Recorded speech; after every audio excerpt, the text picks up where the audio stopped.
noches. Nuevamente queremos compartirles una charla de Café 4.0. En este caso, para hablar acerca de los recursos educativos abiertos. ¿Qué son? ¿Para qué sirven? ¿Qué necesita el docente para poder involucrarse dentro de la temática? Y para eso estamos compartiendo esta charla con Cecilia Sagol. Cecilia Sagol es coordinadora de investigación en Educar y además es especialista en gestión y producción de recursos digitales. Para saber más de Cecilia, aquí en la descripción debajo de este video lo van a encontrar. Además, Cecilia nos compartió algunos enlaces para poder seguir profundizando sobre la temática. ¿Con qué se van a encontrar en esta charla? Justamente hablando de los recursos educativos abiertos como distribución de saberes, como apuesta al pluralismo y a la representatividad, y también como una propuesta pedagógica para el diseño de clases en entornos virtuales. Además, como ya les comenté, cuáles son las competencias docentes que tenemos que profundizar para poder introducirnos en los recursos educativos abiertos, y además la necesidad del docente de convertirse en productor y curador de contenidos digitales. Espero que disfruten de esta charla, tanto como lo hice Cecilia. Buenas tardes, ¿cómo estás? Bienvenida a esta charla de café, que me dijiste que tenías una linda taza para compartir. Hola Javi, hola a todos. Bueno, acá tengo una hermosa charla, es té en mi caso, no es café. Ah, bien. Estoy tomando un tecito y la taza tiene las inscripciones de la piedra de Rosetta, ¿no? Que es con la que permitió descubrir el jeroglífico, ¿no? Que tenía en griego, en arameo y en la cuneiforme, la egipcia. Entonces, como tenían el griego, con eso pudieron descubrir el jeroglífico. Bien, bueno, justamente como para comenzar a hablar de las comunicaciones y cómo se empezaron a plasmar en ciertos materiales, en ciertas tecnologías, los pensamientos y los haceres de las personas, ¿no? Ni hablar. La escritura es una tecnología muy importante para la historia del conocimiento y para la historia de la forma de representar el mundo, ¿no? Bien, y ahí arrancamos digo, claro, con todo totalmente. esto. Mira, me hiciste acordar, hay un autor que se llama Kohler, Misha Kohler, que lo cita un autor que a mí me encanta, que es Henry Jenkins. Él cita a Kohler, que es un antropólogo del conocimiento, y él lo que dice este señor Kohler es que con la escritura el conocimiento se separa de las personas, ¿no? Se separa de las personas, entonces se puede, y eso es lo que cambia el mundo hasta nuestro mundo de hoy, ¿no? Digamos, los saberes pueden guardarse y pueden consultarse por otros y pueden perdurar en el tiempo, más allá de, antes de esto eran los filósofos, Platón, se moría Platón y se moría todo su conocimiento.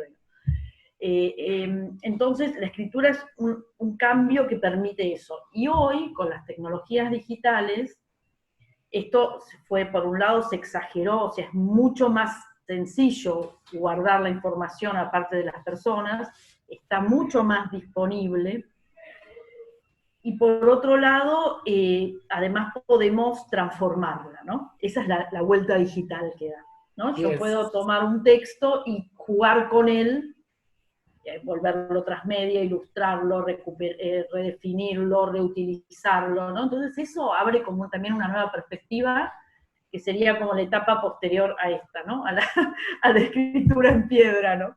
Y esa perspectiva de la que hablas, Cecilia, tiene mucho que ver también, y un poco nos vamos ya metiendo en tema, ¿no? Con esta cuestión de hacer y dejarlo disponible a los demás. ¿Cómo democratizamos la información, el conocimiento? Me parece que eso también es algo interesante en el cual tenemos que trabajar mucho en educación y un poco sistematizar esas cuestiones.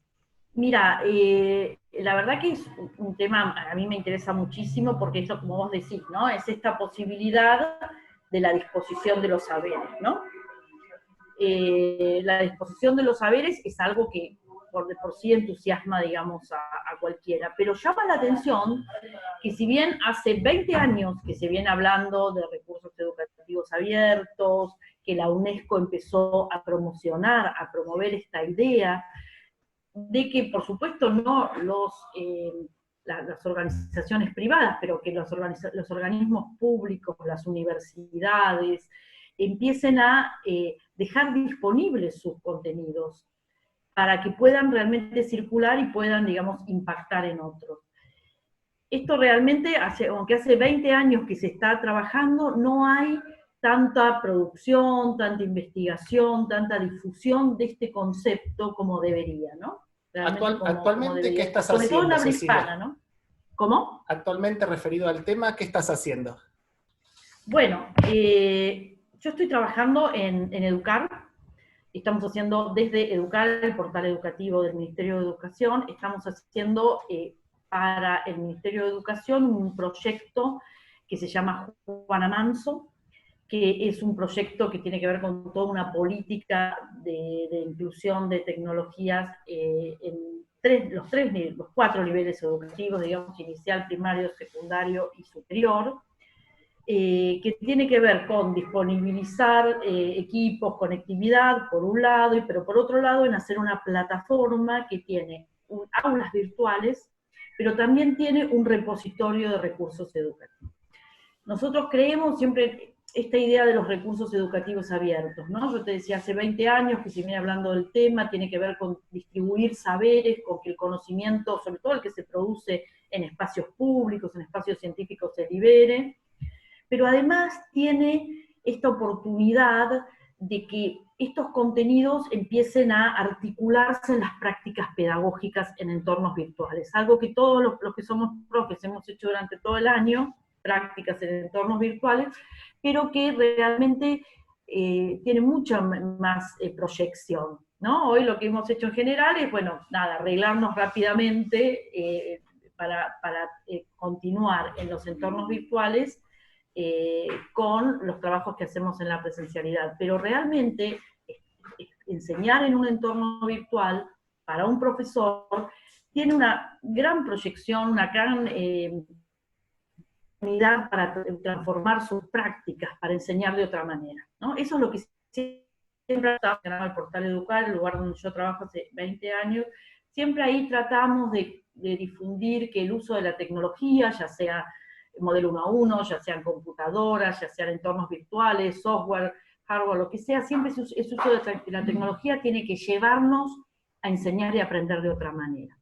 Y el uso de recursos educativos digitales puede ser un disparador, un resorte para que los profes enseñemos de otra manera y gestionemos de otra manera la información. Bien, porque en los esa recursos información, educativos... Cecilia, en esa información, ¿verdad?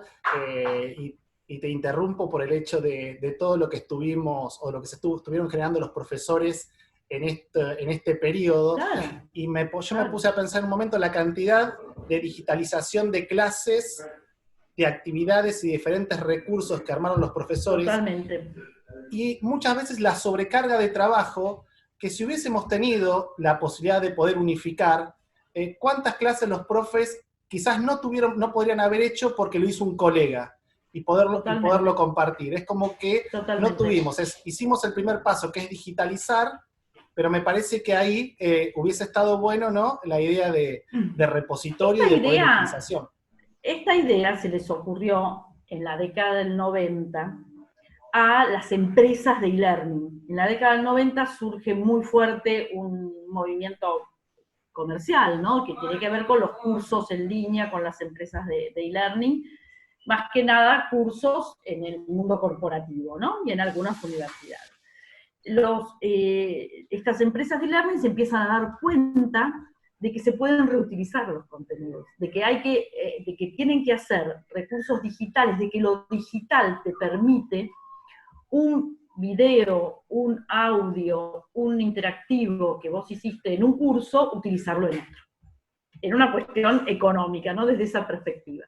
Entonces surge el concepto de objeto de aprendizaje, y se trata de hacer no grandes contenidos, sino de dividir una clase, una propuesta educativa en pequeñas unidades que pudieran ser reutilizables. Estamos hablando de los años 90, de una tecnología recién empezando Internet, una tecnología bastante limitada, entonces ahí toda la discusión medio que se enfoca en el tema tecnológico, en compatibilidades de lenguajes, etc.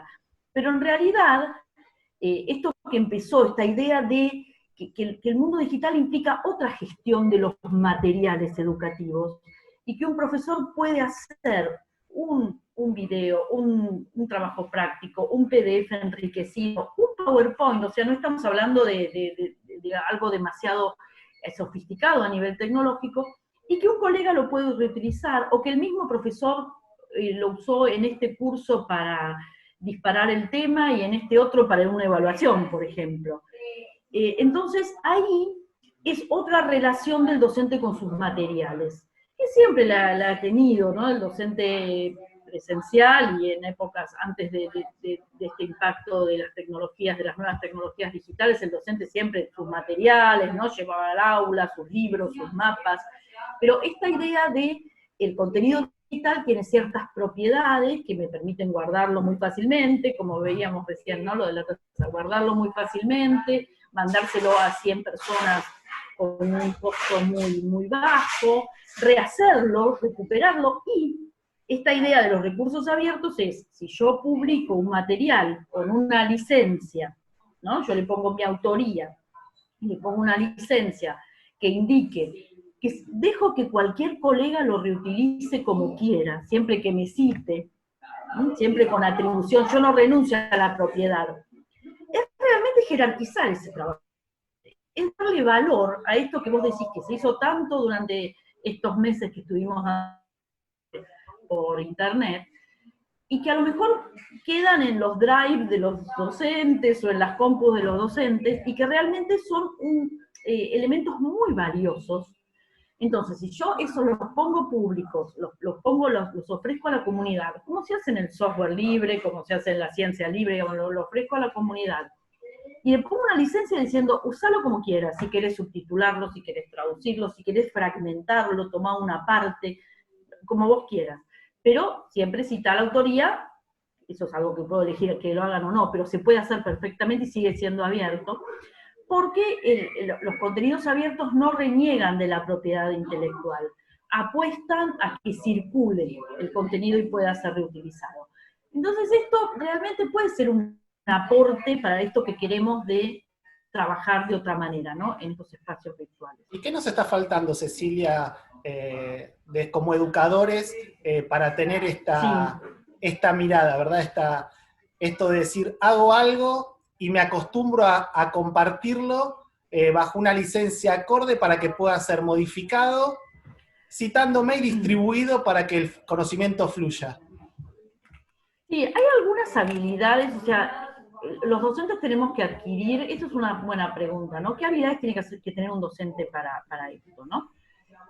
Primero, el docente tiene que conocer profundamente su disciplina, como siempre, ¿no? Un docente que pueda reutilizar el contenido de otro, o que pueda hacer un contenido que le sirva a otro, tiene que ser, por supuesto, un buen docente de su disciplina, conocer bien su materia. Luego, bueno, tener esa capacidad de armar una propuesta pedagógica a partir de eso. Y después ciertas habilidades técnicas, pero muy básicas.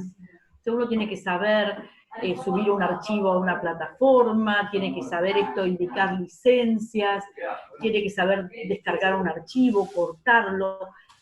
Algunos los han llamado manualidades digitales, ¿no? Digamos, y tiene que ver con un poco un saber técnico bastante básico, pero es más que nada, yo creo, Javi, un cambio cultural.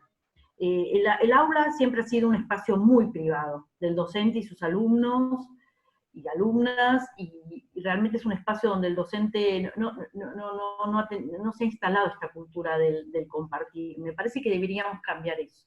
Sí, y me parece que a lo mejor este episodio que tuvimos puede dejarnos algunas enseñanzas, y también promoverlo desde estas políticas, como la que yo te comento, del repositorio de recursos educativos abiertos que hacemos en Panamá, donde todas las provincias ponen sus recursos, ponen sus contenidos, eso queda a disposición de todos los docentes, que después desde aulas virtuales lo pueden, ese tipo de cosas pueden impulsar, pero es un cambio que tenemos que aceptar, ¿no? Que realmente es bueno que otros usen o critiquen las cosas que nosotros hacemos, ¿no? Recién hablaste de Realmente que... cultura y creo que también, creo que hay una base, una formación que falta, en realidad tanto para docentes como estudiantes, que justamente tiene que ver con la cultura digital, ¿verdad?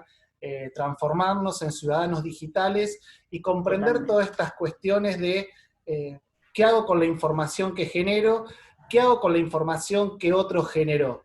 Y recién hablabas vos de la gran cantidad de información que se está creando, y nosotros hablamos muchas veces del concepto de infoxicación, ¿verdad? Porque también una de las características que tiene que tener un docente seguramente es decir, encuentro algo, y eso que encuentro es pertinente o no. Desde el contenido y también desde los permisos, porque no todo lo que está dando vueltas se puede modificar, ¿verdad?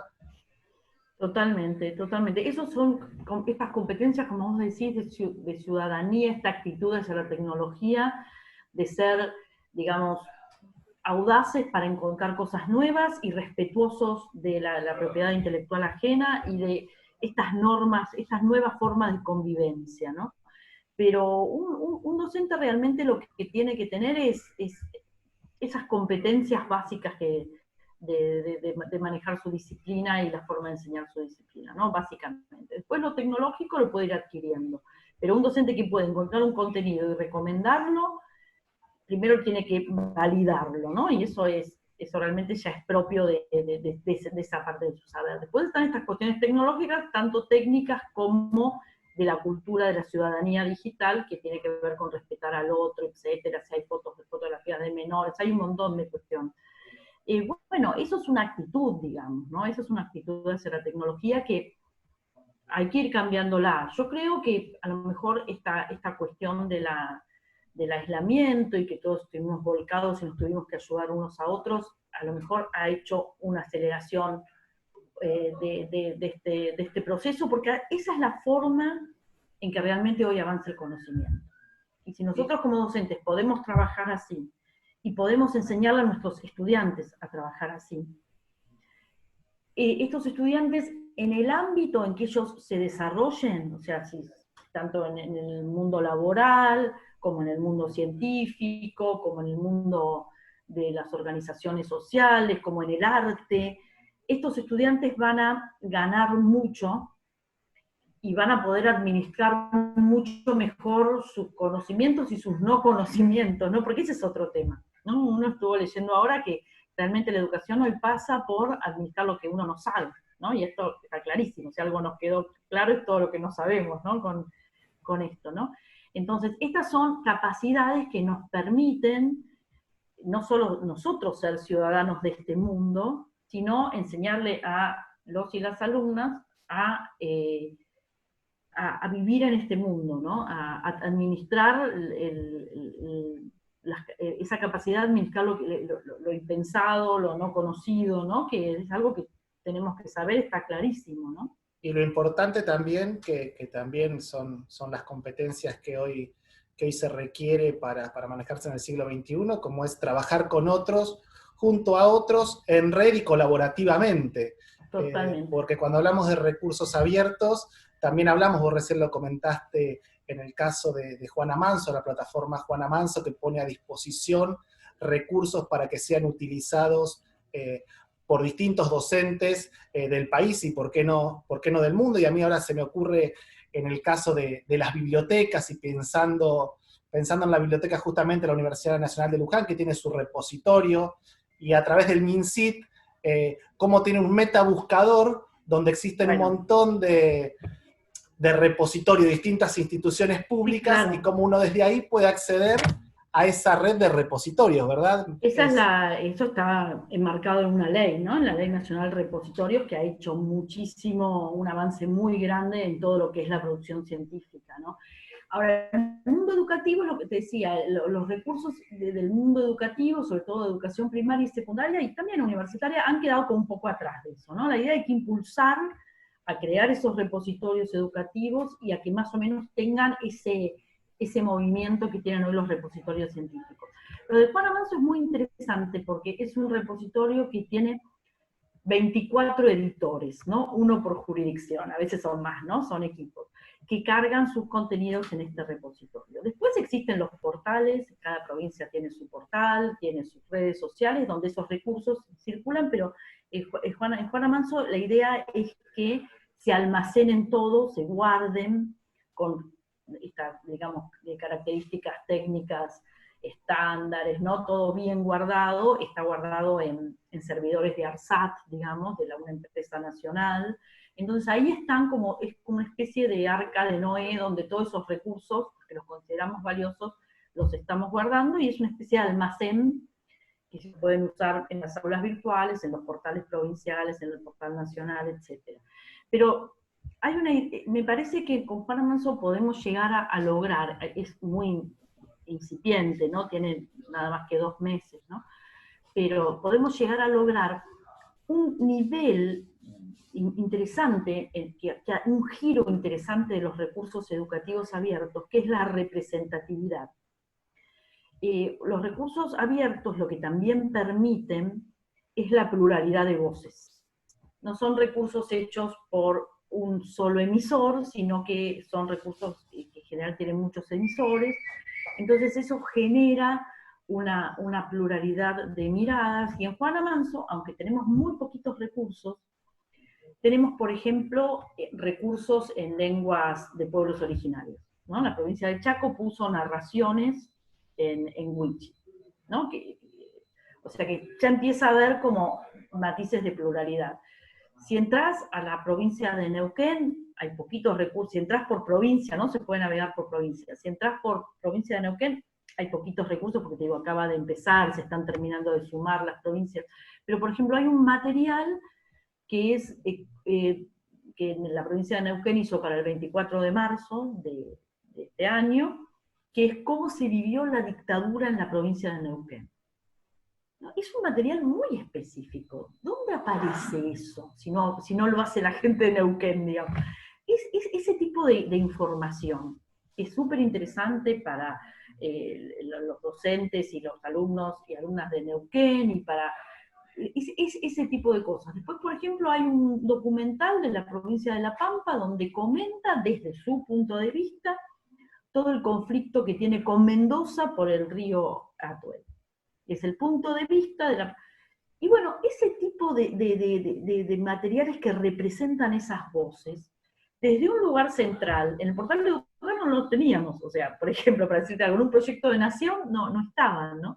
Vos abrís el juego y empiezan a recuperarse.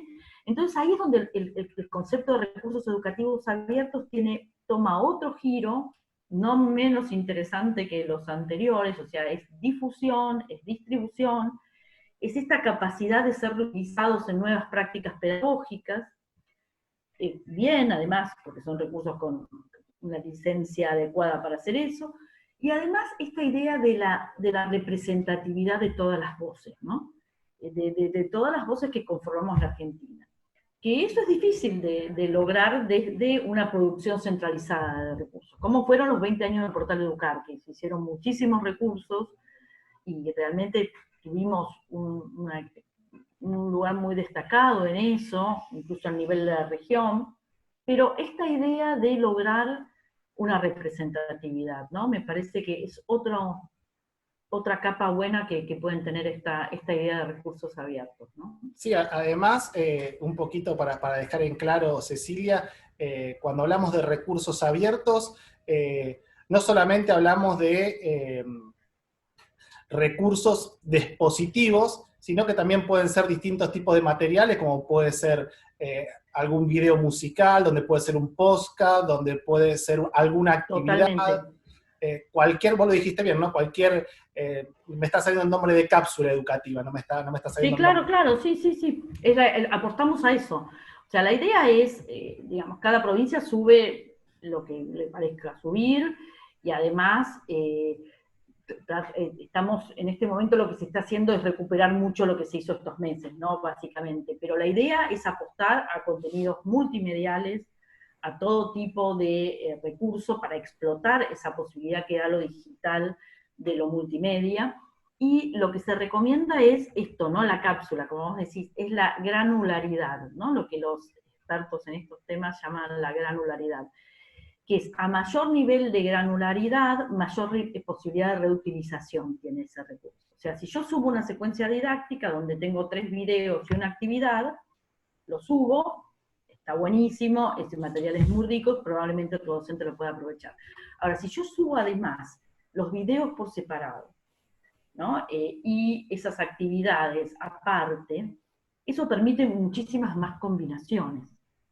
Entonces, se apuesta a eso, se apuesta a esto, a lo que hacían los señores de las empresas de e-learning de los 90, ¿no? Al objeto de aprendizaje, a la píldora, a la cápsula que pueda, digamos, reutilizarse en la mayor cantidad de contextos, ¿no? Pero eso es otra cabeza para hacer recursos, ¿no? Yo ahí tengo que pensar en que ese recurso puede ser usado fuera del contexto en que yo lo hice, ¿no? Esa es un poco siempre en la medida de lo posible, por supuesto, cuando se puede, cuando no se puede, no. Vos sabés Pero que una de los grandes cuestiones con la que me encuentro muchas veces cuando el docente te dice, bueno, hay que armar algo virtual, y ya sea para ti o para cualquier nivel del sistema educativo, ¿no? Y te dice, pero no tengo tiempo, Javier, para armar esto. ¿Y no buscaste a ver si había algo? Sí, pero lo que hay no me sirve todo tal cual está. Entonces lo tengo que armar yo. Claro, Lo que decías vos, Cecilia, ¿verdad? Es el enlatado, el famoso enlatado. Si vos agarrás un enlatado, o sea, siempre los docentes han hecho eso, ¿no? Digamos, reelaborado materiales.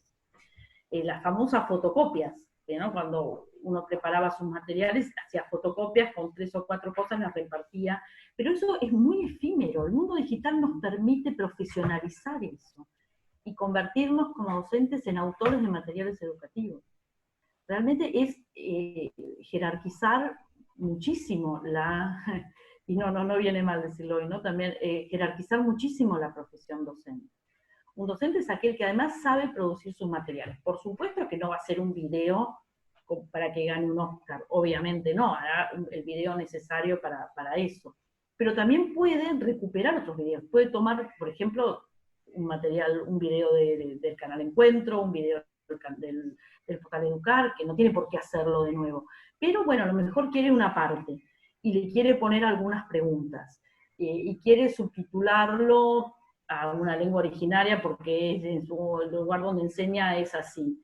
Y lo quiere juntar con otro que dice lo contrario, esa capacidad.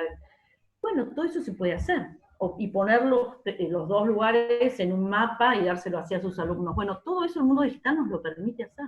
Y no necesitamos tener habilidades técnicas muy desarrolladas. Sí se necesita tener algunas, pero hoy lo podemos hacer. Entonces ahí nos queda un material, no nos queda la fotocopia que muere en la mochila del niño o la niña que viene a la escuela, que después, ¿qué pasa con eso? No sé. Nos queda un material digital que lo podemos, digamos, puede empezar a circular como si fuéramos realmente autores, que es lo que somos, ¿no? De materiales digitales. Pero eso, ya te digo, repositorios, infraestructura, hay que tener un montón de cosas, ¿no? Para animarse a dar este paso. A mí me parece que tiene una perspectiva muy interesante en cuanto a producción de conocimiento, ¿no? A mí me quedó, y justo iba para ese lado, ¿no? Decir, bueno, como docente creo mi propio recurso digital, y me parece que es importante esto, ya sea como políticas públicas, a través de las distintas instituciones, el tema de poder tener a disposición repositorios donde un docente sepa que puede ir a un lugar y dejar a disposición, o saber cómo dejar a disposición lo que uno hace, pero también de qué manera uno sabe que va a un lugar y puede encontrar recursos educativos, porque muchas veces lo que se hace es directamente ir a, por ejemplo, para darte un ejemplo, ir a alguna plataforma de videos, buscarlo y ver qué me encuentro. Pero qué mejor si hubo alguien que quizás realizó una previa curaduría, quizás, totalmente, ¿no? Totalmente, sí. Por eso es como decís vos, no se requiere además la labor del docente, lo institucional en cuanto a infraestructura, y también me parece que el empujoncito de algunas figuras claves que guíen justamente hacia esta cultura de hacer y compartir, y guiarlos de qué manera compartir y que favorezca a toda la institución, y por qué no, a distintas instituciones y a distintos docentes, por lo menos en este caso, del país y del mundo. Hoy el conocimiento es tan vasto, tan cambiante, tan específico, que si no trabajamos así, no hay manera, ¿no? Estamos en la sociedad del conocimiento, bueno, lo hemos visto con la información científica en este contexto, ¿no? Se han liberado, cuando se supo el genoma de esta enfermedad, se liberó. Empezaron a trabajar en conjunto médicos de todo el mundo. Bueno, y se hizo una aceleración de los procesos de conocimiento científico como nunca antes vista. Lo que en tiempos normales eran 10 años, esto se hizo en unos meses. Pero eso porque se ajustaron esos mecanismos, ¿no? Yo no creo que se tenga que abolir la propiedad intelectual, al contrario, es mucho más importante que antes ligar un recurso a un autor, porque si no también eso pasa mucho, en internet los recursos están descontextualizados, ¿cierto? ¿Quién lo escribió? ¿Cuándo? ¿Quién lo hizo? O sea, eso es súper importante, seguir teniendo esa figura, y por supuesto en entornos más de consumo comercial o de la industria, que eso se siga manteniendo obviamente, pero en ambientes como las universidades, los organismos de conocimiento del Estado, si eso se hizo con dinero público, se tiene que liberar al público. La cultura, los museos, todo eso podría ser un bagaje de información muy, muy impresionante. Ya te digo, tanto accesibilidad, capacidad de distribución, que llegue a todo el mundo, pero que además se pueda trabajar a partir de eso, ¿no? Se pueda recrear. Bueno, Cecilia, la verdad que... tema del corazón, Javier. Sí, la verdad que me pareció... A mí me entusiasma mucho todo este panorama, digamos. ¿no? Es sumamente interesante y seguramente nos vas a compartir algunos enlaces para, ¿Cómo no? para que la comunidad educativa sí. Luego aquí abajo en las descripciones pueda seguir profundizando sobre la temática. Así que bueno, Cecilia, espero prontito ir a visitarte allá por Educar, a darme una vuelta y volver a saludar. Podamos juntarnos ahí en otros lugares como hemos... en Tilcara, ¿te acordás? Nos hemos en Tilcara. Tolcando una sopita en Tilcara. En Tilcara, ojalá. Bueno, muchas gracias por esta invitación. Gracias a vos espero por estar. que les haya servido, y yo con toda esta bibliografía creo que podemos empezar una muy interesante circulación de ideas que por ahí nos permiten hacer esas transformaciones que yo sé que vos querés y que todos queremos. Bueno, Cecilia, pero mil gracias de corazón. La verdad que muy contento de tenerte acá, porque además de ser la gran profesional que sos una excelente persona, y eso, como siempre digo, es lo más importante de todo. Es lo más importante. Muchísimas gracias, Javier. Pienso lo mismo de vos. Un saludo para todos por allá. Adiós. Dale, gracias, Cecilia.